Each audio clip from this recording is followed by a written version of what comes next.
കേൾക്കുന്നുണ്ടോ? ആ സാർ കേൾക്കാം. കേൾക്കാം. അപ്പോൾ എ ബി ജി അനാലിസിസ് എന്ന് പറയുന്ന വളരെ ഇമ്പോർട്ടൻ്റ് ആയിട്ടുള്ള ഒരു ടോപ്പിക്ക് വളരെ കുറഞ്ഞ സമയം കൊണ്ട് പഠിക്കാൻ വേണ്ടി ഒരു ശ്രമം നമ്മൾ നടത്തുകയാണ്. ഓക്കെ, നമുക്ക് പരീക്ഷ പോയിന്റ് ഓഫ് വ്യൂവിൽ പറയുവാണെന്നുണ്ടെങ്കിൽ നമുക്ക് ഇത്തരത്തിൽ എ ബി ജിയുടെ റിസൾട്ട് ഒരു പേഷ്യൻ്റത് എന്നുള്ള ലേബലിൽ തരികയും ഏത് കണ്ടീഷനാണ് എന്നുള്ള കാര്യം കൃത്യമായിട്ട് കണ്ടുപിടിക്കേണ്ട ഒരു ഉത്തരവാദിത്തം വരികയും ചെയ്യും. അപ്പോൾ അവിടെ 4 തരത്തിലുള്ള കണ്ടീഷനാണ് നമ്മുടെ മുന്നിലേക്ക് നിൽക്കുന്നത്. ഒന്ന് respiratory acidosis, respiratory alkalosis, metabolic acidosis and metabolic alkalosis. ഈ 4 കണ്ടീഷനിൽ ഏതാണ് നമ്മുടെ പേഷ്യൻ്റിന് ഉള്ളത് എന്നുള്ള കാര്യമാണ് കൃത്യമായിട്ടും കണ്ടുപിടിക്കേണ്ടതായിട്ട് വരുന്നത്. അപ്പോൾ ഇത് നമുക്ക് പരീക്ഷയ്ക്ക് മാർക്ക് സ്കോർ ചെയ്യാൻ വേണ്ടി ഉള്ള ഒരു മാർഗം, ഒരു ഒരു ഘട്ടം. അത് കഴിഞ്ഞതിന് ശേഷം ജോലി കിട്ടി നമ്മളൊരു ക്ലിനിക്കിൽ അല്ലെങ്കിൽ ഒരു ഒരു ജോലി നേടിയെടുത്ത് ഒരു ICUവിൽ പ്രാക്ടീസ് ചെയ്യാൻ വേണ്ടി പോകുന്ന സമയത്ത് പല ഘട്ടങ്ങളിൽ ABG അനാലിസിസ് നടക്കും. രാത്രി 2 മണിക്ക് ഒരു പേഷ്യൻ്റ് ABG റിസൾട്ട് കണ്ടതിന് ശേഷം വെന്റിലേറ്ററിൻ്റെ സെറ്റിങ്ങിനകത്ത് മാറ്റങ്ങൾ വരുത്തേണ്ടതായിട്ട് വരും. ഈ സാഹചര്യങ്ങളിലൊക്കെ വളരെ കൃത്യമായിട്ട് പ്രയോജനപ്പെടുത്തേണ്ട ഒരു ഇൻഫോർമേഷനിലേക്കാണ് നമ്മൾ കടക്കുന്നത്. എല്ലാവരും റെഡിയാണല്ലോ? ഇവിടെ ആദ്യമായിട്ട് നിങ്ങൾ മനസ്സിലാക്കേണ്ട ഒരു കാര്യം പി എച്ച് എത്രയാണ് നോർമൽ? പി എച്ച് എന്ന് പറഞ്ഞു കഴിഞ്ഞാൽ നമ്മൾ ന്യൂട്രൽ പി എച്ച് എന്നൊക്കെ പറയാറുണ്ടെങ്കിൽ പോലും അബ്സല്യൂട്ട്ലി ന്യൂട്രൽ പി എച്ച് ഒന്നുമല്ല. അബ്സല്യൂട്ട്ലി ന്യൂട്രൽ പി എച്ച് എന്ന് പറയുന്നത് 7 ആണ്. ഇവിടെ നമ്മുടെ ബ്ലഡിൻ്റെ പി എച്ച് നോർമലി കണക്ക് കൂട്ടി വെച്ചിരിക്കുന്നത് 7.35നും 7.45നും ഇടയിലാണ്. എല്ലാവരും ഇവിടെ വെച്ച് ഹൃദിസ്ഥമാക്കി പോകണം. കാരണം ഇതറിയാമെങ്കിൽ മാത്രമേ നമുക്ക് ഡീവിയേഷൻസ് അറിയാൻ കഴിയുകയുള്ളൂ. അപ്പോൾ ഈ 7.35 താഴേക്ക് പോവുകയാണെങ്കിൽ അത് അസിഡോസിസും 7.45 മുകളിലേക്ക് പോവുകയാണെങ്കിൽ ജനറലായിട്ട് ആൽക്കലോസിസുമാണെന്ന് തിരിച്ചറിയണം. അപ്പോൾ ഒന്നുകൂടെ പറയുകയാണ്, നോർമലായിട്ടുള്ള പി എച്ച് 7.35നും 7.45നും ഇടയിലാണ്. 7.35 താഴേക്ക് പോവുകയാണെങ്കിൽ അസിഡോസിസ്, 7.45 മുകളിലേക്ക് പോവുകയാണെങ്കിൽ ആൽക്കലോസിസ്. ഇത്രയും കാര്യം എല്ലാവർക്കും മനസ്സിലായല്ലോ? ഓക്കെ ആണല്ലോ? അങ്ങനെയാണെങ്കിൽ നമുക്ക് PCO2ൻ്റെ ലെവലിലേക്ക് പോകാം. PCO2 എന്ന് പറഞ്ഞു കഴിഞ്ഞാൽ എന്താണ്? Partial pressure of carbon dioxide. അതെത്രയാണ്? 35 to 45 മില്ലിമീറ്റർ HG.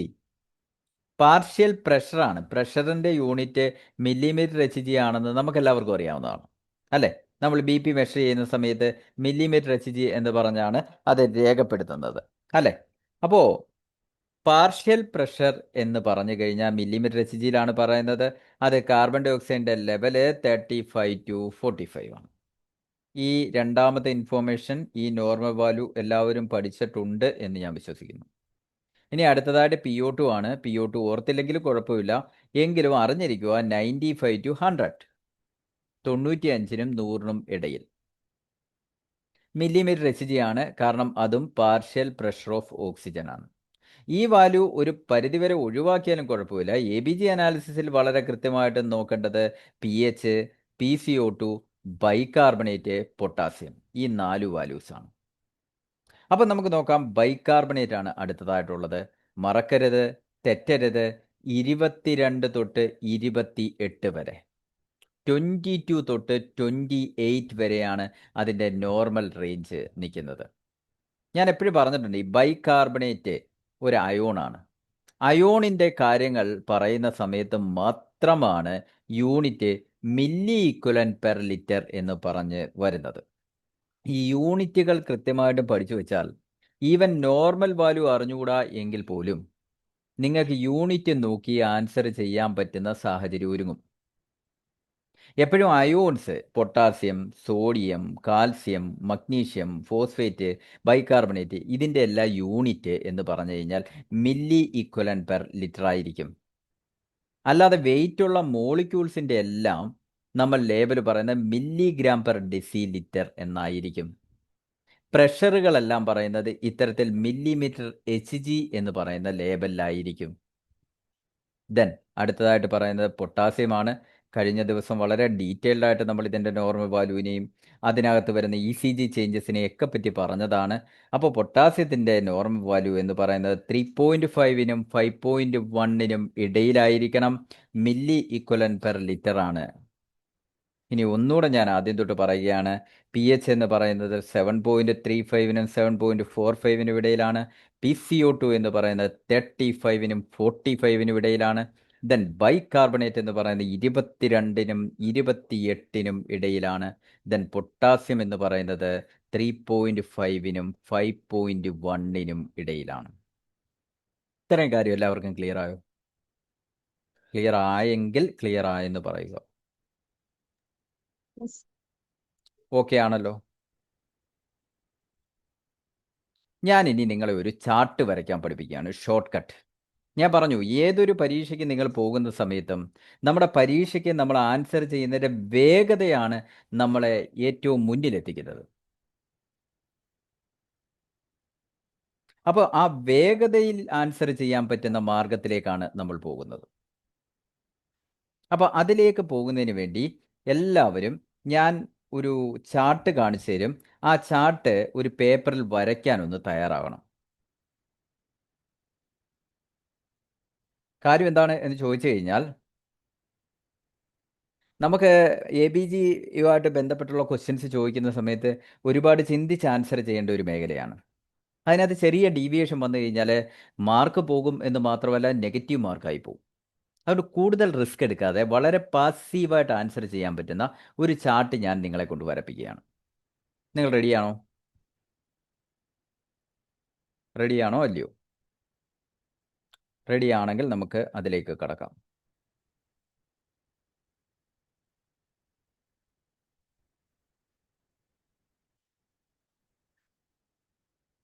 ഇതാണ് ഞാൻ വരയ്ക്കണം എന്ന് പറഞ്ഞ ഒരു ചാർട്ട്. ഒന്നുമില്ല, ഈ ചാർട്ടിൽ നമ്മൾ ഒരു സൈഡിൽ രേഖപ്പെടുത്തിയിരിക്കുന്നത് respiratory acidosis, respiratory alkalosis, metabolic acidosis, metabolic alkalosis. മുകളിൽ രേഖപ്പെടുത്തിയിരിക്കുന്നത് നമ്മുടെ PH നമ്മളിപ്പോൾ പഠിച്ചതാണ്. നോർമൽ വാല്യൂ 7.35-നും 7.45-നും ഇടയിൽ. ദെൻ PCO2 നമ്മൾ പറഞ്ഞു 35-നും 45-നും ഇടയിലുള്ള മില്ലിമീറ്റർ HG ആണ്. ബൈകാർബണേറ്റ് നമ്മൾ പറഞ്ഞു 22-നും 28-നും ഇടയിൽ മില്ലി ഇക്വലൻ പെർ ലിറ്റർ ആണ്. ദെൻ പൊട്ടാസ്യം പറഞ്ഞു 3.5-നും 5.1-നും ഇടയിലാണ്. ഈ ഓരോ കേസിലും ഇതിൻ്റെ അളവുകൾ എങ്ങനെ മാറുന്നു എന്നുള്ള കാര്യമാണ് നമ്മൾ പരിശോധിക്കാൻ പോകുന്നത്. അപ്പോൾ ആദ്യം നിങ്ങൾ ചെയ്യേണ്ടത് ഒരു പേപ്പർ എടുക്കുക. ഒരു സൈഡിൽ resp acidosis, resp alkalosis, metabolic അല്ലെ അത് met acidosis and met alkalosis എന്നൊക്കെ ഒന്ന് ഷോർട്ടായിട്ട് എഴുതുക. അപ്പുറത്തെ സൈഡിൽ PH, PCO2, ബൈകാർബണേറ്റ്, പൊട്ടാസ്യം, ഇത്രയും ഒന്ന് രേഖപ്പെടുത്തുക. എല്ലാവരും ഒന്ന് രേഖപ്പെടുത്തിയേ. എന്നിട്ട് അകത്തുള്ള കാര്യങ്ങൾ നിങ്ങളിപ്പോൾ എഴുതേണ്ട ടെക്നിക്കിനെ പറ്റി ഞാൻ പറഞ്ഞു തരാം.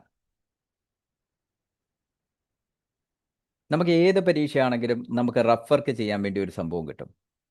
അവിടെ ഈ സംഭവം ഒന്ന് വരച്ചു വെക്കണം. പെട്ടെന്ന് വരയ്ക്കാൻ പറ്റും. ഇതൊന്നുമില്ലെങ്കിൽ ഒരു 10 ക്വസ്റ്റ്യൻ പ്രാക്ടീസ് ചെയ്യുമ്പോൾ ഇത് മനസ്സിൽ തന്നെ രജിസ്റ്റർ ആവും.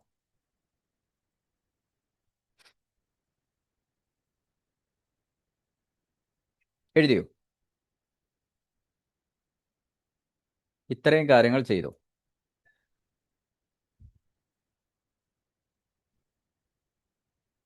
പറഞ്ഞു.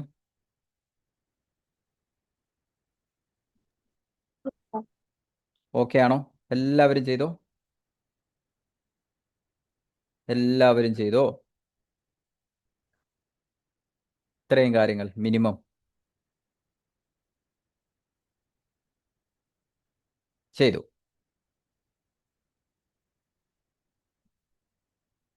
ഇത്രയും കാര്യങ്ങൾ കഴിഞ്ഞു. ഇനി ഞാൻ പറയാൻ പോകുന്ന വളരെ ഇമ്പോർട്ടൻ്റ് ആയിട്ടുള്ള കാര്യം, നിങ്ങൾ തന്നെ നേരത്തെ തന്നെ ഞാൻ പറഞ്ഞ കാര്യമാണ്. ഈ ചാർട്ട് ആരോ വെച്ച് ഞാൻ രേഖപ്പെടുത്തുകയാണ്. അസിഡോസിസ് എന്ന് പറയുമ്പോൾ PH താഴോട്ട് പോകുവോ മുകളിലോട്ട് പോകുവോ എന്ന് പറഞ്ഞേ. PH താഴോട്ട് പോകും. 7.35-ന് താഴോട്ട് പോകും. ഇതിൻ്റെ നേരെ ഓപ്പോസിറ്റ് ആയിരിക്കും പൊട്ടാസ്യത്തിൻ്റെ ലെവല്. എന്ന് പറയുമ്പോൾ PH എപ്പോഴൊക്കെ താഴോട്ട് പോകുന്നോ ആ സമയത്തെല്ലാം പൊട്ടാസ്യം കൂടും. ഈ ഒരു പ്രിൻസിപ്പിൾ ഈ ചാർട്ട് വരയ്ക്കാൻ വേണ്ടി നമ്മൾ ബേസിക് ആയിട്ടൊന്ന് ഓർത്ത് വെച്ചേക്കണം. PH താഴോട്ട് പോകുമ്പോൾ പൊട്ടാസ്യം അതിൻ്റെ നേരെ ഓപ്പോസിറ്റ് എന്ന് പറഞ്ഞാൽ പൊട്ടാസ്യം കൂടും. ഇനി വളരെ എളുപ്പമാണ്.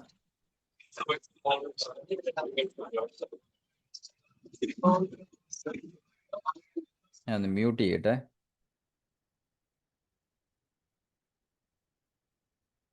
ഓക്കെ.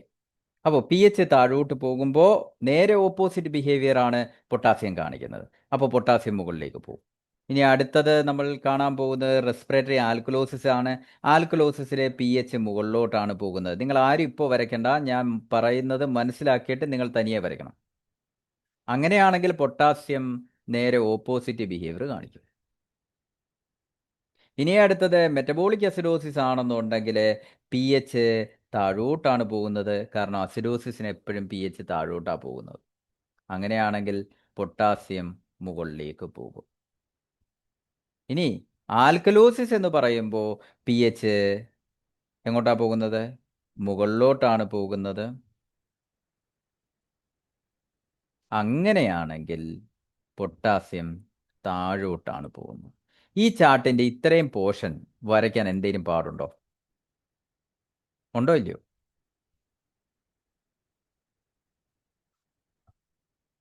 ആർക്കെങ്കിലും ബുദ്ധിമുട്ടുണ്ടോ?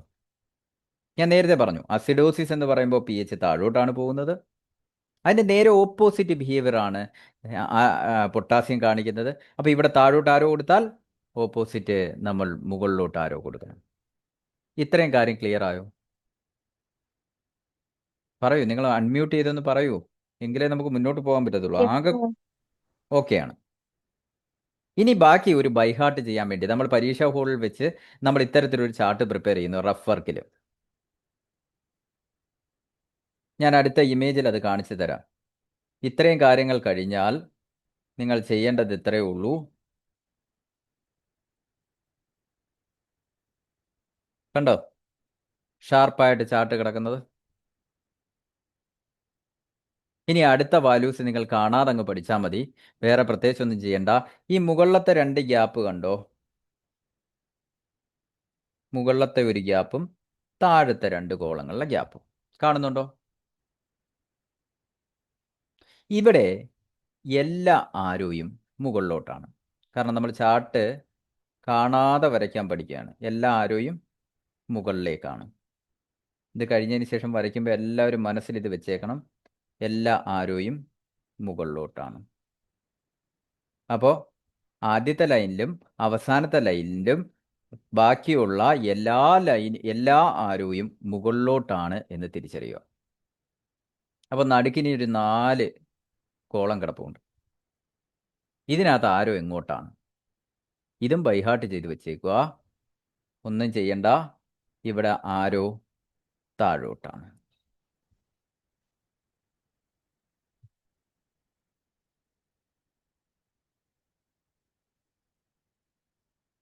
ഇനിയുള്ള എല്ലാ ആരോകളും, പ്രത്യേകിച്ച് മിഡിൽ പോർഷനിലെ ആരോസ് താഴോട്ടാണ്.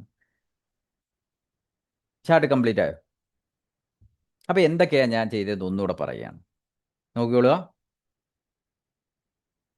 ഇത് ആദ്യം നമ്മൾ പി എച്ചുമായിട്ട് ബന്ധപ്പെട്ട് പറഞ്ഞ കാര്യം. പി എച്ച് എങ്ങനെ നിൽക്കുന്നു, അതിൻ്റെ നേരെ ഓപ്പോസിറ്റാണ് പൊട്ടാസ്യം നിൽക്കുന്നത്. അടുത്തതായിട്ട് ഞാൻ പറഞ്ഞത് എന്താണ്?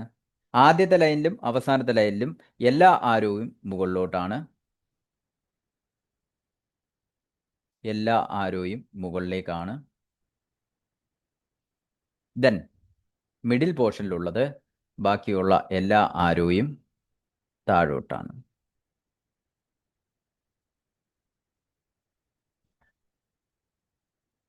ഇത്രയും കാര്യം പിടികിട്ടിയോ? ഇനി നിങ്ങൾ എന്താ ചെയ്യേണ്ടതെന്ന് അറിയാമോ? ഇതൊന്നുകൂടെ ഞാൻ കാണിച്ചു തരാം. അതിനുശേഷം നിങ്ങൾ സ്വന്തമായിട്ട് ചാർട്ടൊന്ന് വരയ്ക്കണം. ആരും ഇനി വരയ്ക്കാതിരിക്കരുത്. സ്വന്തമായിട്ട് ചാർട്ടൊന്ന് വരയ്ക്കണം.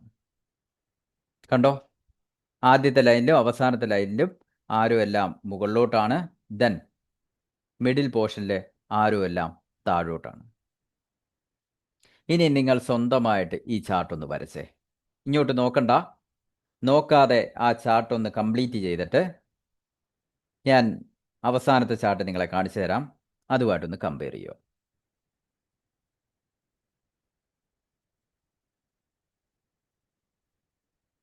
ഇങ്ങോട്ട് നോക്കാതെ വരയ്ക്കണം. ആദ്യം പി എച്ചിനെ ഒന്ന് കമ്പയർ ചെയ്യണം. അസിഡോസിസിലെ പി എച്ച് താഴോട്ട്, അതിൻ്റെ നേരെ ഓപ്പോസിറ്റാണ് പൊട്ടാസ്യം കാണിക്കുന്നത്. ആ രീതിയിൽ നമ്മൾ കംപ്ലീറ്റ് ചെയ്തതിന് ശേഷം ഏറ്റവും മുകളിലത്തെ ലൈനും താഴത്തെ ലൈനും ആരോ എല്ലാം മുകളിലോട്ട്, മിഡിൽ പോർഷനിലുള്ള 4 കോളം ആരോ എല്ലാം താഴോട്ട്. ചാർട്ട് കംപ്ലീറ്റ് ആയി. പിടി കിട്ടിയോ? വരയ്ക്കാൻ പറ്റുന്നുണ്ടോ? പറ്റുന്നുള്ളവർ ഒന്ന് അൺമ്യൂട്ട് ചെയ്ത് പറയുകയോ അല്ലെങ്കിൽ ഒരു തമ്പടിക്കുകയോ ചെയ്തേ.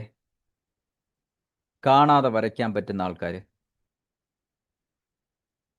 എ ബി ജി അനാലിസിസുമായിട്ട് ബന്ധപ്പെട്ട് എപ്പോൾ ചാർട്ട് കിട്ടിയാലും അല്ലെങ്കിൽ ഏത് എ ബി ജി ഷെഡ്യൂൾ കണ്ടു കഴിഞ്ഞാലും ജസ്റ്റ് ഇത്തരത്തിലൊരു ചാർട്ട് പെട്ടെന്നൊന്ന് പ്രിപ്പയർ ചെയ്യണം.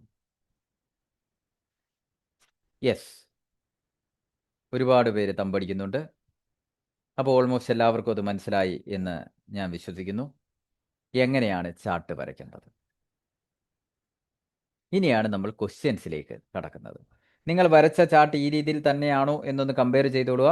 ഞാൻ ഓരോന്നും കാണിച്ചു തരാം. അസിഡോസിസിലെ പി എച്ച് താഴോട്ട്, അതിൻ്റെ നേരെ ഓപ്പോസിറ്റ് പൊട്ടാസ്യം. ആൽക്കലോസിസിൽ പി എച്ച് മുകളിലോട്ട്, അതിൻ്റെ നേരെ ഓപ്പോസിറ്റ് പൊട്ടാസ്യം. ദെൻ അസിഡോസിസിൽ വീണ്ടും പി എച്ച് താഴോട്ട്, അതിൻ്റെ നേരെ ഓപ്പോസിറ്റ് പൊട്ടാസ്യം. ദെൻ ആൽക്കലോസിസിൽ പി എച്ച് മുകളിലോട്ട്, അതിൻ്റെ നേരെ ഓപ്പോസിറ്റ് പൊട്ടാസ്യം.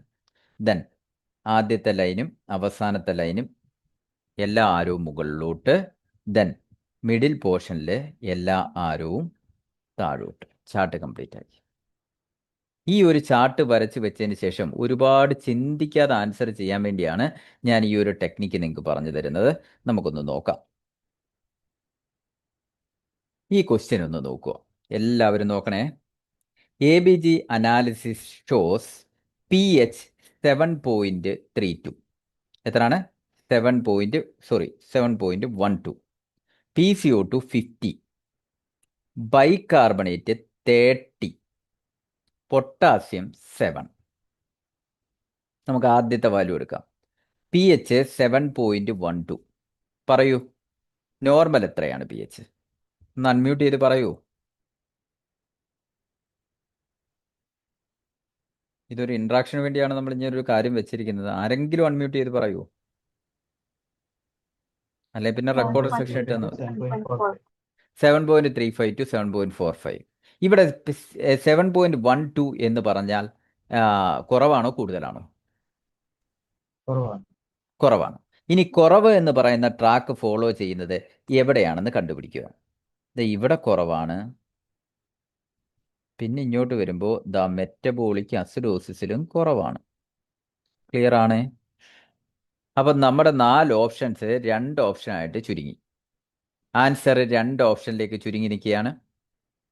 ഇനി അടുത്തതായിട്ട് PCO2ന്റെ വാല്യൂ 50. എത്രയായിരുന്നു നോർമൽ പഠിപ്പിച്ചത്? പറയൂ. 35 to 45. കൂടുതലാണോ കുറവാണോ? 50 എന്ന് പറഞ്ഞാൽ കൂടുതലാണോ കുറവാണോ? കൂടുതലാണ്. ശരി, നമുക്ക് ചാർട്ടിലേക്ക് വരാം. ഇവിടെ കൂടുതലാണ്, പക്ഷെ ഇവിടെ കുറവാണ്. ഈ 2 വാല്യൂസ് വെച്ച് നിങ്ങൾ ആൻസറിലെത്തി. ഇനി ആൻസർ പറഞ്ഞേ. നമുക്ക് തന്നത് റെസ്പിറേറ്ററി ആസിഡോസിസ്. കിട്ടിയോ ആൻസർ? കിട്ടി. ഇനി ബാക്കിയുള്ളതും കൂടെ നമുക്കൊന്ന് കമ്പയർ ചെയ്യാം. ബൈകാർബണേറ്റ് 30, നമ്മൾ പഠിച്ച നോർമൽ വാല്യൂ എത്രയായിരുന്നു? 22 തൊട്ട് 28 വരെ. അപ്പോൾ കൂടുതലാണോ കുറവാണോ? കൂടുതലാണ്. ഇവിടേക്ക് നോക്ക്, വാല്യൂ കൂടുതലാണോ? യെസ്, ആരോ മുകളിലേക്ക് തന്നെയാണ്. ഇനി അടുത്തത് നമ്മൾ പഠിച്ചത് പൊട്ടാസ്യം. പൊട്ടാസ്യം ഇവിടെ തന്നിരിക്കുന്ന വാല്യൂ 7 ആണ്. ആണോ? പൊട്ടാസ്യം 7 എന്ന് പറയുന്നത് കൂടുതലാണോ കുറവാണോ? കൂടുതലാണ്. 5.1 വരെ നോർമൽ കൂടുതലാണ്. അതേ പാറ്റേൺ കൂടുതൽ. ഡയഗ്നോസിസ് കൺഫേം ആയി. റെസ്പിറേറ്ററി അസിഡോസിസ് ആണ് കണ്ടീഷൻ. എല്ലാവർക്കും പറ്റുമോ? ആർക്കെങ്കിലും സംശയം ഉണ്ടെങ്കിൽ ചോദിക്ക്, ഞാൻ വീണ്ടും പറയാം. വലിയ ചിന്തയുടെ ഒന്നും ആവശ്യം വന്നില്ല. നമ്മളൊരു ചാർട്ട് വരച്ചു, ജസ്റ്റ് കമ്പയർ ചെയ്തു. ഇതാണ് പരീക്ഷയ്ക്ക് ഉപയോഗിക്കേണ്ട ഷോർട്ട് കട്ട്. അല്ല, കൂടുതൽ ചിന്തിക്കാൻ പോയി കഴിഞ്ഞാൽ പരീക്ഷയ്ക്ക് നമുക്ക് ആ പരീക്ഷയുടെ ടെൻഷൻ ഉപരിയായിട്ട് ചിന്തിക്കുമ്പോൾ പലപ്പോഴും കൺഫ്യൂഷൻ വരാം, തെറ്റ് പറ്റാം, നെഗറ്റീവ് മാർക്ക്. അത് സംഭവിക്കാതിരിക്കാൻ വേണ്ടിയാണ് വളരെ പാസീവായിട്ട് ആൻസർ ചെയ്യാൻ പറ്റുന്ന ഒരു മാർഗം. ശരി, ഇത് ഞാൻ പറഞ്ഞു തന്നു. അങ്ങനെയാണെങ്കിൽ അടുത്തത് ഞാൻ നിങ്ങളെ കൊണ്ട് തനിയെ ചെയ്യിക്കാം. എല്ലാവരും ഓക്കെ ആണോ?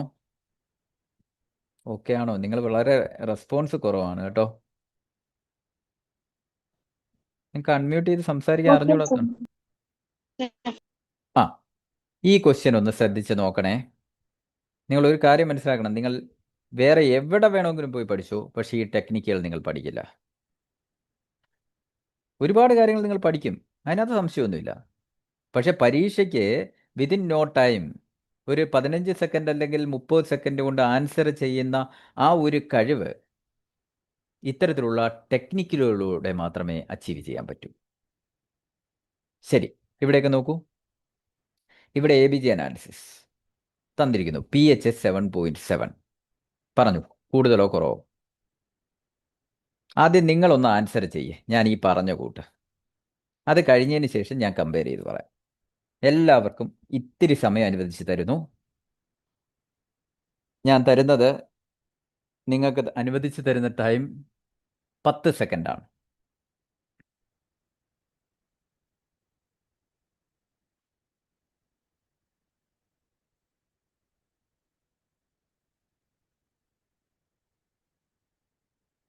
ആറ് സെക്കൻഡ് കഴിഞ്ഞു.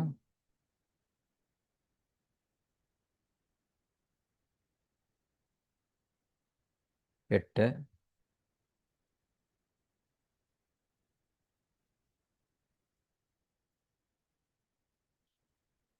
ആർക്കെങ്കിലും ആൻസർ കിട്ടിയോ? Respiratory alkalosis. യെസ്, 13 സെക്കൻഡ് എടുത്തു, എങ്കിലും കുഴപ്പമില്ല. റെസ്പിറേറ്ററി ആൽക്കലോസിസ് എന്ന് പറയുന്ന ആൻസർ ചെയ്തു. നോക്കാം. PH 7.7. ആദ്യത്തെ കാര്യം അതാണ്. 7.7 കൂടുതലോ കുറവോ? കൂടുതലാണ്. അപ്പൊ 2 ട്രാക്കിൽ ഫോളോ ചെയ്യണം. മെറ്റബോളിക് ആൽക്കലോസിസ് ആവാം, റെസ്പിറേറ്ററി ആൽക്കലോസിസ് ആവാം. ആരോ മുകളിലോട്ട്. ഇനി അടുത്ത PCO2 30. കുറവോ കൂടുതലോ? നമുക്കറിയാം 35 to 45 ആണ് നോർമൽ. ഇവിടെ 30 ഉള്ളൂ. കുറവാണോ കൂടുതലാണോ?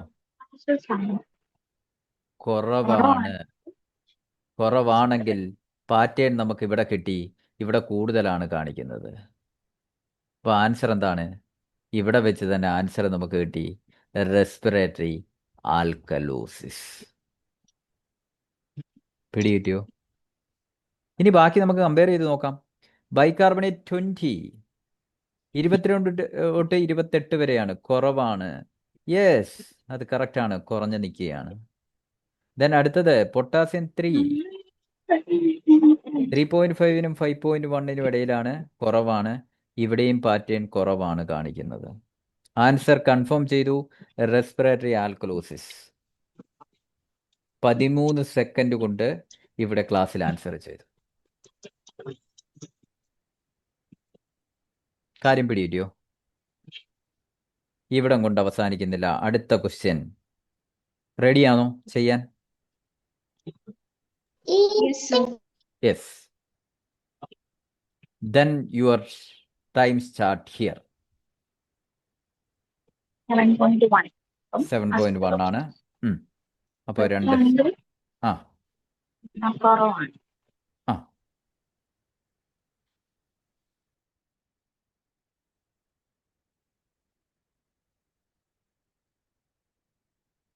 Metabolic acidosis. 9 സെക്കൻഡ്. ഞാനിവിടെ എണ്ണുമായിരുന്നു. നോക്കാം. ABG അനാലിസിസ് PH 7.1 കുറവാണ്. 2 പേര് കുറവിൽ നിൽക്കുന്നുണ്ട്. റെസ്പിറേറ്ററിയും കുറവാണ്, മെറ്റബോളിക്കും കുറവാണ്, മെറ്റബോളിക് അസിഡോസിസും കുറവാണ്. ഇനി അടുത്ത PCO2 30. നമുക്കറിയാം 35 to 45 ആണ് നോർമൽ. ആദ്യത്തെ ലെവലിൽ ചെല്ലുമ്പോൾ ആരോ മുകളിലോട്ടാണെങ്കിൽ ഈ ട്രാക്ക് അല്ല ഫോളോ ചെയ്യുന്നതെന്ന് മനസ്സിലായി.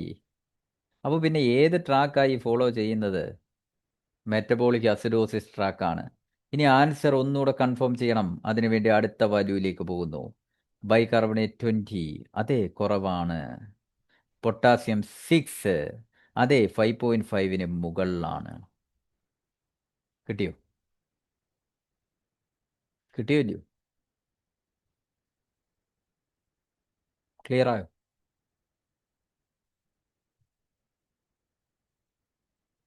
ഇതും പറ്റാത്തവർക്ക് അടുത്ത ക്വസ്റ്റ്യൻ തരികയാണ്.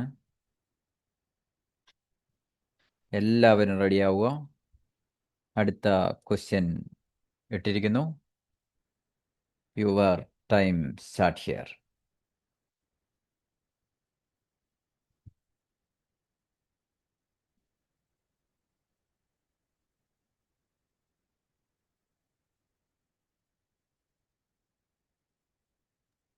Metabolic alkalosis. 9 സെക്കൻഡ് തന്നെ.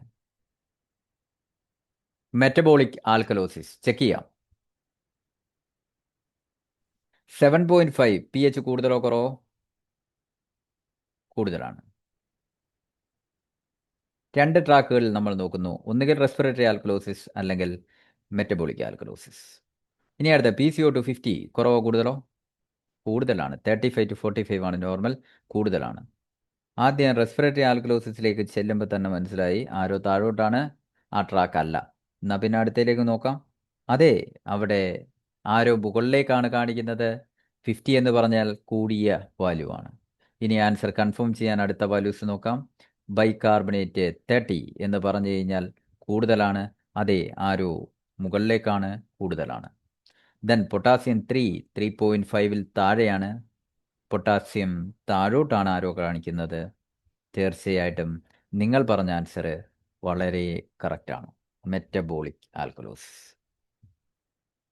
ഇത്രയും കാര്യം പിടികിട്ടിയോ? കിട്ടിയോ ഇല്ലയോ? ആത്മാർത്ഥമായിട്ട് സത്യസന്ധമായിട്ട് പറഞ്ഞു. Yes, sir. നിങ്ങൾക്ക് ഈ ചാർട്ട് വരയ്ക്കാൻ ബുദ്ധിമുട്ടുണ്ടോ? No. ഇല്ല. ഇതൊരു 10 തവണ, ഞാനിപ്പോൾ 4 തവണ ചെയ്യിച്ചേ ഉള്ളൂ. ഞാൻ ഉദ്ദേശിച്ചതിനേക്കാൾ വേഗത്തിൽ. ഞാൻ നേരത്തെ പഠിപ്പിക്കുന്ന സമയത്ത് 11 സെക്കൻഡ് 12 സെക്കൻഡ് വെച്ച് ആൾക്കാർ ആൻസർ ചെയ്യും. അതുകൊണ്ടാണ് ഞാൻ നിങ്ങളോട് പറഞ്ഞത് ഒരു 15 സെക്കൻഡ് അല്ലെങ്കിൽ 20 സെക്കൻഡ് കൊണ്ട് നിങ്ങൾക്ക് ആൻസർ ചെയ്യാൻ പറ്റുമെന്ന്.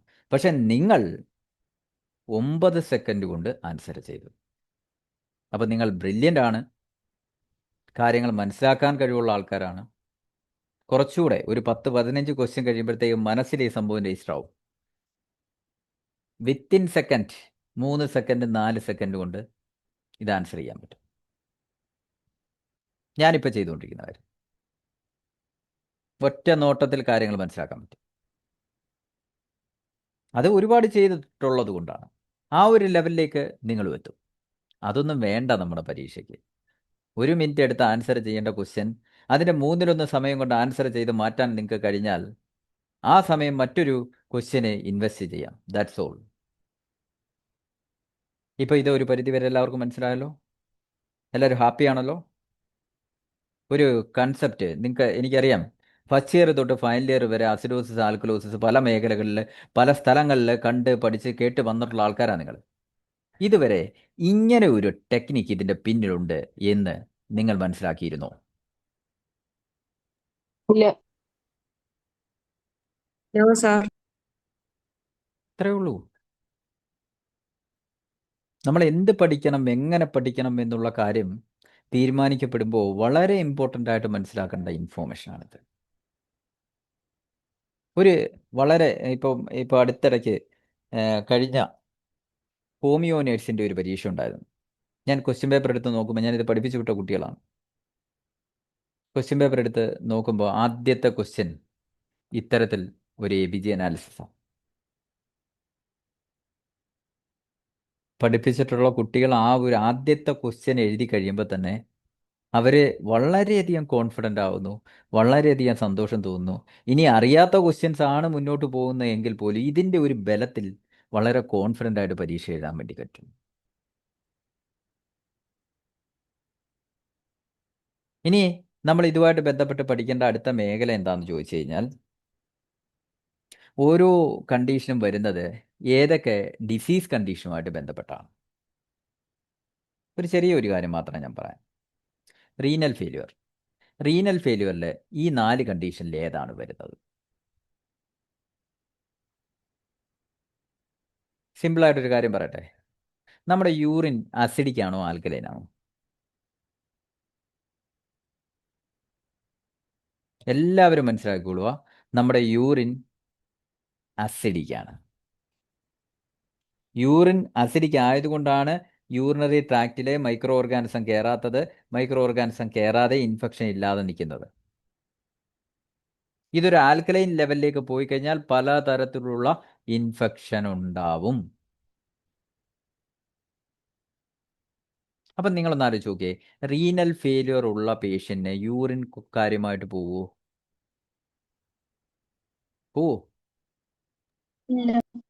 അപ്പൊ യൂറിൻ കെട്ടിക്കിടക്കത്തില്ലേ? അപ്പൊ യൂറിൻ കെട്ടിക്കിടക്കുക എന്ന് പറഞ്ഞു കഴിഞ്ഞാൽ ആരാ കെട്ടിക്കിടക്കുന്നത്? ആസിഡ്. ആ അസിഡോസിസിനെ നമ്മൾ പറയുന്ന പേര് മെറ്റബോളിക് അസിഡോസിസ്. അസിഡോസിസ് ആൽക്കലോസിസുമായിട്ട് ബന്ധപ്പെട്ട് നമ്മുടെ ലങ്സിന് എന്തെങ്കിലും ബന്ധം ഉണ്ടെങ്കിൽ മാത്രമേ അതിനെ റെസ്പിറേറ്ററി എന്ന് പറയാൻ പറ്റത്തുള്ളൂ. ഇവിടെ അസിഡോസിസുമായിട്ട് ബന്ധപ്പെട്ട് കിടക്കുന്ന ലങ്സ് ആണോ കിഡ്നിയാണോ? അതുകൊണ്ട് അത് മെറ്റബോളിക് അസിഡോസിസ്. ഇതിന്റെ നേരെ ഓപ്പോസിറ്റ് ഒന്ന് ചിന്തിച്ചേ. ഒരാൾക്ക് കാര്യമായിട്ട് ഡയൂററ്റിക് തെറാപ്പി, ഒരു ഡയൂററ്റിക്കിന്റെ എക്സാമ്പിൾ പറഞ്ഞേ.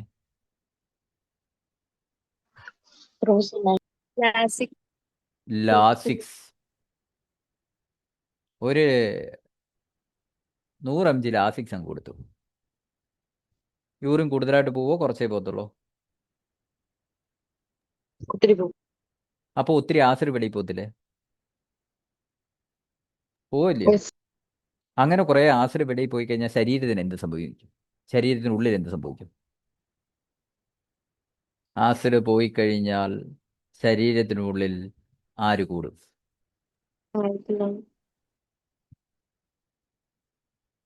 5 ആൺകുട്ടികളും 5 പെൺകുട്ടികളും ഒരു ക്ലാസ്സിലുണ്ട്. 2 പെൺകുട്ടികളെ ഞാൻ ക്ലാസ്സിൽ നിന്ന് പുറത്താക്കി. 6 ആൾ കൂടി, 6 നമ്പർ കൂടി.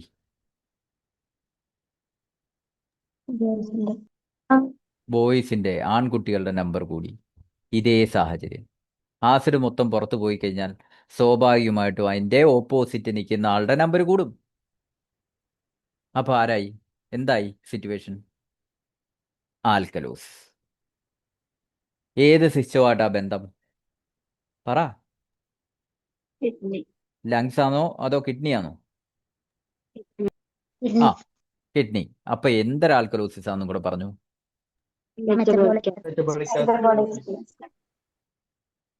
ഫ്രൂസിമൈഡിന്റെ ഡ്യൂറേഷൻ ഓഫ് ആക്ഷൻ എന്താണെന്നറിയോ? എത്രയാണെന്നറിയോ? ഫ്രൂസിമൈഡ് കഴിച്ചു കഴിഞ്ഞാൽ എത്ര നേരമാണ് അതിന്റെ ആക്ഷൻ നിൽക്കുന്നത്?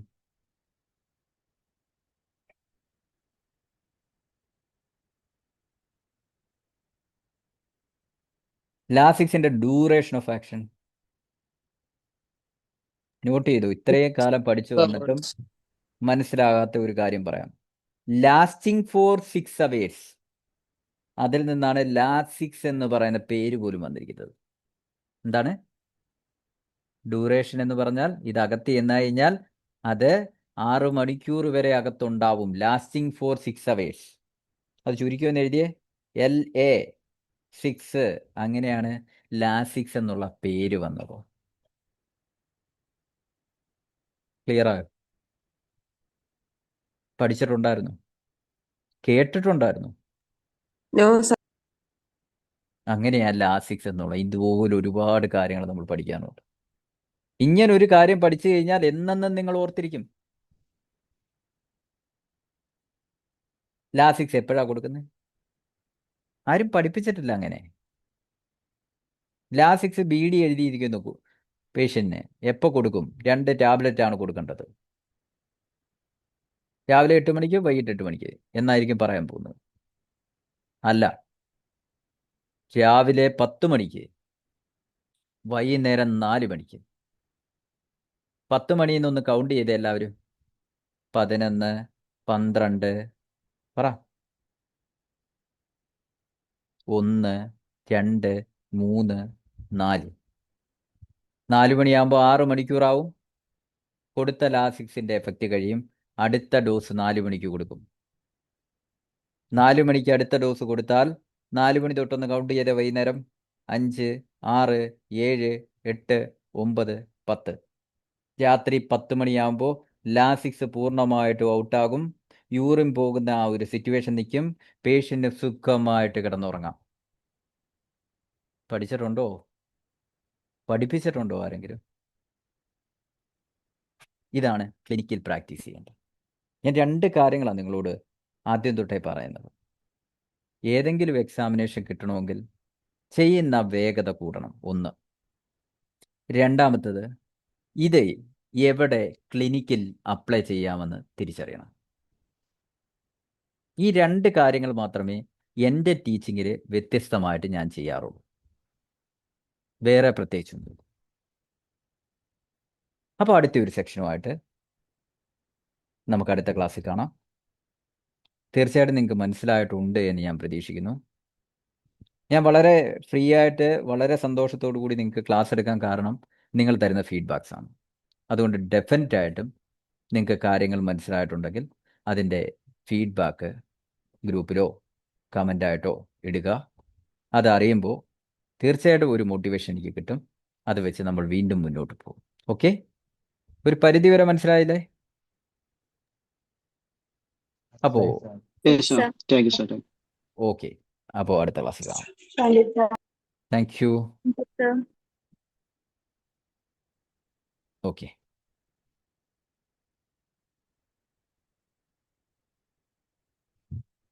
Thank you so much. Thank you, Lina. Thank you.